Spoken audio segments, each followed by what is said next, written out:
সার্বিক ব্যাংকিং পরিস্থিতি নিয়ে গভর্নরের সঙ্গে কথা বলতে বাংলাদেশ ব্যাংকে এসেছেন এফবিসিসিআই নেতারা। সেখানে রয়েছেন সহকর্মী মাহাদি সেকেন্দার। সরাসরি যুক্ত হচ্ছি তার সাথে। মাহাদি, বৈঠক কি শুরু হয়েছে কিনা আর সবশেষ আসলে কতদূর জানতে পেরেছেন জানাবেন।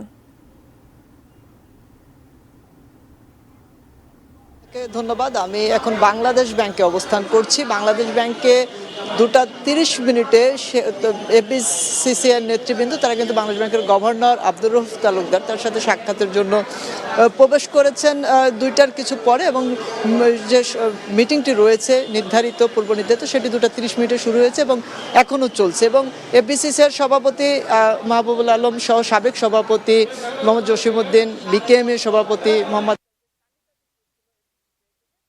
তারা কিন্তু 2টার পরই বাংলাদেশ ব্যাংকের মূল ফটক দিয়ে প্রবেশ করেছেন এবং সেই মিটিংটি চলছে এবং মূল ফটক দিয়ে প্রবেশ করেছেন এবং সেই মিটিংটি চলছে। এবং আমরা যতটুকু জানতে পেরেছি, বিশেষ করে ব্যাংকিং সেক্টরে আমরা জানি যে তারল্য যে প্রবাহ অর্থের যে ব্যাপারটি আছে, পাশাপাশি আপনার খোলা বাজার আমাদের ডলার সংকট রয়েছে এবং ডলারের মূল্য কিন্তু IMF এর ঋণের শর্তে 117 টাকা যে বাংলাদেশ ব্যাংক মূল্য নির্ধারণ করেছে, এর ফলে এলসি খোলার যে বিষয়টি রয়েছে, অর্থাৎ যারা আমদানি নির্ভরতা যেসব ব্যবসায়ী রয়েছে তাদের আমদানি খরচ বৃদ্ধি পেয়েছে, এটি একটি বিষয় রয়েছে।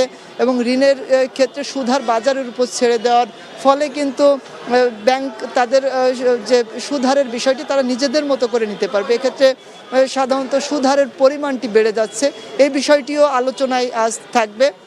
এবং ব্যাংকিং সেক্টরের এই বিষয়গুলো নিয়েই এফবিসিসিআইয়ের নেতৃবৃন্দ কথা বলবেন।